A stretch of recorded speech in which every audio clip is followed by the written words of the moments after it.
Check तो देना central government की पॉलिसी है, सरकारों की पॉलिसी है। इससे पहले की सरकारों ने भी दी, चौटाला साहब ने दिए, बंसीलाल जी ने भी दिए, भजनलाल जी ने भी दिए, हुड्डा साहब ने भी दिए। ये राजनीति क्यों? आज उस मां का दुख जाके पूछो। वो मेरी पर्वतरोही बच्ची अजीत, मेरी बेटी जैसी, बड़ी अच्छी बात करके गई कि इनको भूलना मत, इनकी एक फोटो अपने घर में लगा के रखना। ये दिल से निकलती हैं बातें, और जो दिल से निकलती हैं बातें वही श्रद्धांजलि होती है। मेरे घर में कोई फौज में नहीं है, लेकिन मैंने 28 साल का एक भाई खोया है, 40 साल का एक भाई खोया है, 49 साल की मां खोई है। जिस तन लागे सो तन जाने।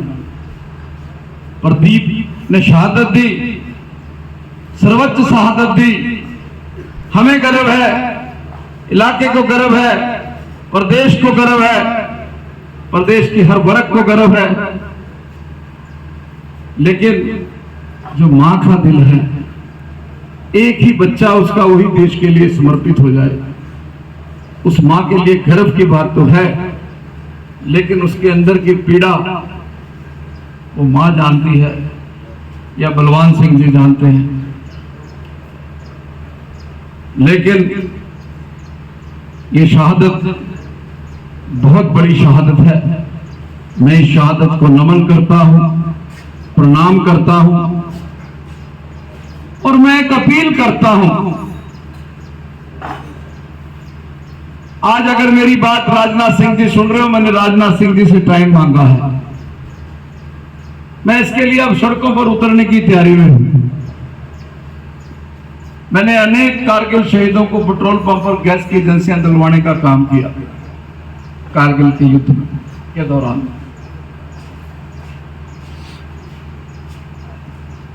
लखनऊ में एक अजीज बच्चा कैप्टन अंशुमन शहीद हो गया। वो हमारी बेटी जो उसकी पत्नी थी वो चली गई। मैं उसके ऊपर कोई टिप्पणी नहीं करूंगा। उसकी भी तकलीफ उतनी है जितनी शहीद के मां बाप की है।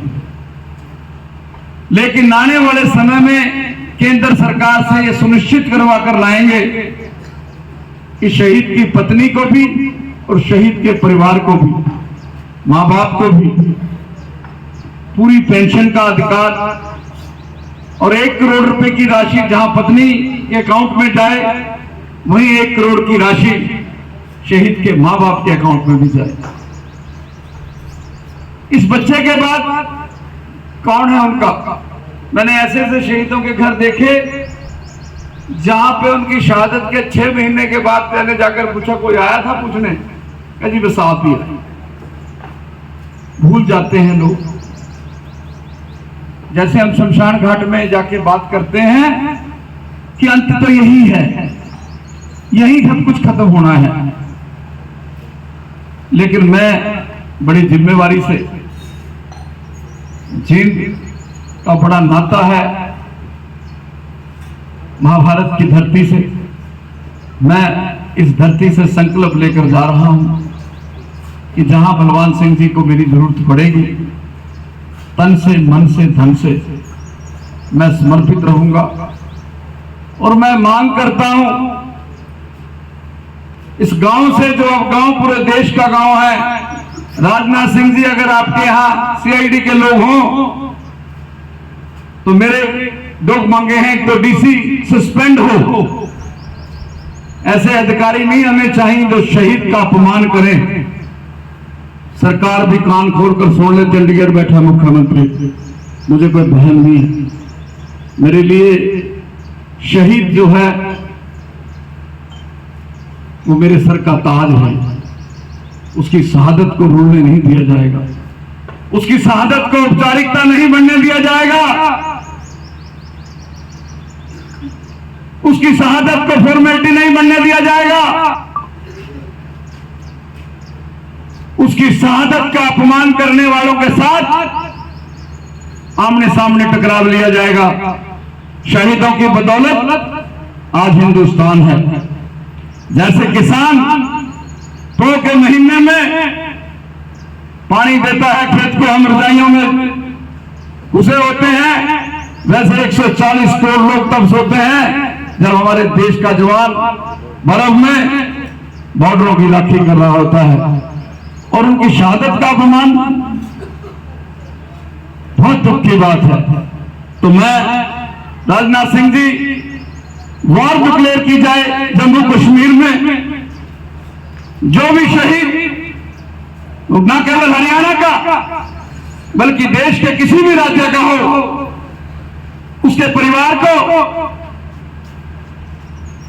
एक गैस एजेंसी कारगिल की तरह या पेट्रोल पंप पर के हिस्से को नौकरी, और उनके मां बाप को सुनिश्चित किया जाए कि उन्हें कभी किसी के आगे हाथ ना फैलाना पड़े। अब जो एक सहारा था, जो देश के लिए भी काम कर रहा था, प्रदीप, और अपने मां बाप का भी सहारा था, अब वो किससे सहारा मांगे? मंच पर बोल के जाना बड़ा आसान है, बहुत आसान है स्पीच देना, लेकिन किसी के लिए खड़ना उतना ही मुश्किल है। एक पेट्रोल पंप और परमानेंट शहीद के माता पिता का और उसकी पत्नी की पेंशन, ये एक प्रोटोकॉल में आए ताकि शहीद का परिवार उसकी शहादत के बाद खून के आंसू न बहाए कि अब हम किसके पास जाएं मदद लेने। ये बड़ी छोटी मांगे हैं। मेरे एक अजीज ने मांग की कि लाइब्रेरी बन जाए, एक स्टैच लग जाए। ये बड़ी छोटी मांगे हैं। मैं तो कहता हूं कि हरियाणा का हर गांव जहां का शहीद हुआ है, उस गांव को सरकार गोद ले, न केवल राज्य सरकार, सेंट्रल सरकार, क्योंकि हमारे देश की सेना राज्य सरकार के अधीन काम नहीं करती। हमारे देश की सेना सेंट्रल सरकार के अधीन काम करती है। देश के प्रधानमंत्री मोदी जी, आप देखिए आपके शहीदों के साथ क्या हो रहा है। आप देखिए राजनाथ सिंह जी, आपके शहीदों के साथ क्या हो रहा है। एक चेक दिया, एक फोटो खिंचवाई, और सीएम साहब का प्रशासन साहब। बड़ा मुझे वहां बैठ के मैं पूछ रहा था सुशील जी से कि क्या कोई डीसीएसपी यहां बैठे हैं? कह जी नहीं, उसी दिन आए थे जिस दिन सीएम साहब आए। जिन अफसरों के पास 13वीं वाले दिन, भाई अगर इनके अपने घर दुख तकलीफ हो जाए फिर उस दिन सीएम के प्रोग्राम में जाएंगे या 13वीं में जाएंगे? शहीद का दर्द और शहीद की 13वीं निजी नहीं है। अब बलवान सिंह जी के बेटे की 13वीं नहीं है। ये हिंदुस्तान के प्रदीप नैन की शहादत का 13वीं है, जिसमें हर व्यक्ति की कितनी हाजिरी है, रोना आता है मुझे। आज पूरा जीत यहां होना चाहिए था, ताकि देश का हर परिवार ये समझे कि मेरे साथ इलाका खड़ा है, मेरे साथ मेरा जिला खड़ा है। तो बोलने के लिए मेरे पास बहुत कुछ है, लेकिन चलो अब रण होगा, रण बड़ा रण होगा। इस देश को बचाने के लिए हम सबका सब कुछ अर्पण होगा। मैं तो प्रदीप की मां, कहते हैं मां जो है ना, ये पहली गुरु है, दूसरा गुरु पिता, तीसरा गुरु भगवान, चौथा गुरु शिक्षक होता है। मां ही बड़े बड़े पीरों फकीरों को जन्म देती है, शहीदों को जन्म देती है। मां ने ही प्रभु राम को जन्म दिया, मां ने ही भगवान कृष्ण को जन्म दिया। तो मेरी मां, मेरे लिए भी दुआ करना अपने बेटे की तरह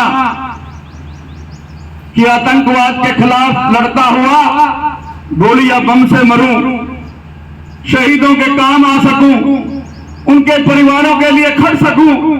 जब उनके परिवार के लोग बुलाएं, जब बलवान सिंह जी का मैसेज आए, तो दौड़ा चलाऊं। मेरे लिए दुआ करना।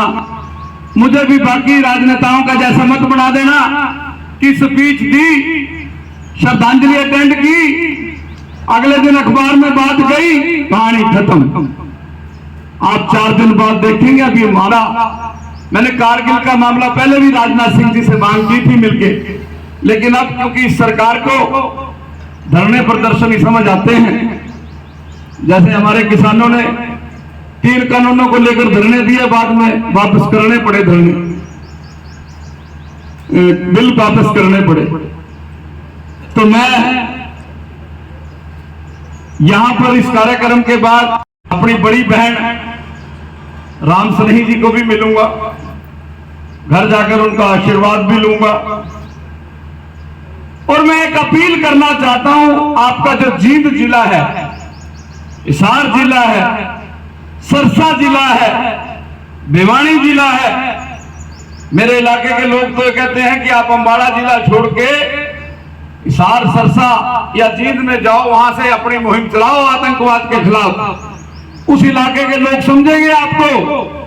मैं का आह्वान किया, मैंने सहारनपुर में एक जवान शहीद हुआ था कि हर देश का हर नागरिक 140 करोड़ जनता अगर शहीद के अकाउंट में 1-1 रुपया डाले, जैसे हमारे यहां बड़ियों के बारे में, आप हिसार थोड़ी सी दूर है, अगर वहां की 1 ईंट 1 रुपया, इसका बहुत बड़ा मतलब है, मदद है। ये कन्यादान क्यों बना था? इसलिए बना था, ये मदद होती थी। अगर देश के 140 करोड़ लोग 1-1 रुपया दें तो शहीद के परिवार को 140 करोड़ रुपए की मदद मिलेगी, और देश का हर दूसरा व्यक्ति ये कहेगा कि मेरा बेटा सेना में जाकर पाकिस्तान के आतंकवादियों के दुश्मनों के दांत खट्टे करे, उनको मौत के मुंह में भेजे। और मैं वहीं भारत के प्रधानमंत्री जी, बहुत हो गया, पिछले 5 दिन से जिस तरह लगातार जम्मू कश्मीर में शहादतों का दौर चल रहा है, पिछले 5 दिन से जिस तरह माओ के बेटे उनसे बिछड़ रहे हैं सदा के लिए, उसको रोकिए और पाकिस्तान के खिलाफ आबार पार की जंग लड़िए। राजनीतिक जंग नहीं होनी चाहिए, आर पार की जंग होनी चाहिए। जिसका जो फायदा होता हो, नुकसान होता हो जाए, लेकिन एक बार पाकिस्तान को पता चल जाए कि भारत के साथ, भारत की तरफ देखने का असर, नुकसान क्या होता है, कैसा डर पैदा करके मोदी जी दिखाएं, ना कि प्रदीप नैन जैसे हमारे बच्चों को शहादत का जाम पीने में। अंत में मैं आप सबका दोनों हाथ जोड़कर आभार व्यक्त करता हूं। आपने मुझे सुना। इलाके का कोई भी आदमी, गांव का कोई भी आदमी जब अंबाला की तरफ आए तो मेरा एक दरवाजा है, वहां टाइम मत देखना, खाने का हो, सोने का हो, पीने का हो, मेरा घर आपका घर है।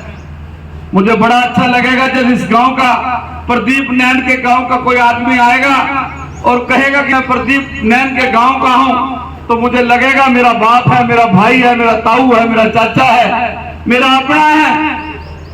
तब जाकर सच्ची श्रद्धांजलि मेरी मानी जाए, अन्यथा मैं भी फिर मैं बहुत संघ का ऐलान कर रहा हूं। आर पार आप मेरी जब भी आप मदद मांगो, मैं शील नैन जी के माध्यम से आप तक अपनी बात पहुंचाऊंगा।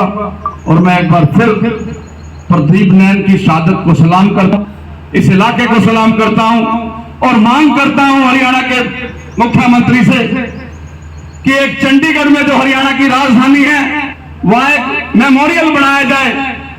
उसमें चाहे 65 के, चाहे 71 के, चाहे कारगिल के, चाहे पार्लियामेंट एक्ट, जितने भी शहीद हैं उन सब की जो मेमोरियल है वो चंडीगढ़ में बनाया जाए। कोई भी उसको देश का आदमी देखना चाहे, उस मेमोरियल को जाकर देखकर अपने शहीदों के और हमारी देश की युवा पीढ़ी को भी पता चले। और इन शहीदों का, हरियाणा के जितने शहीद हों उनकी एक किताब हरियाणा के स्कूलों में लगाई जाए कि हमारे युवा बच्चों को पता चले कि कितने हमारे जवान 20-20 साल के, 22-22 साल के, 23-23 साल के इस देश के लिए, इस भारत की एकता और अखंडता के लिए शहीद हुए। मैं अंत में सलाम करता हूं। मैं एक नारा दूंगा,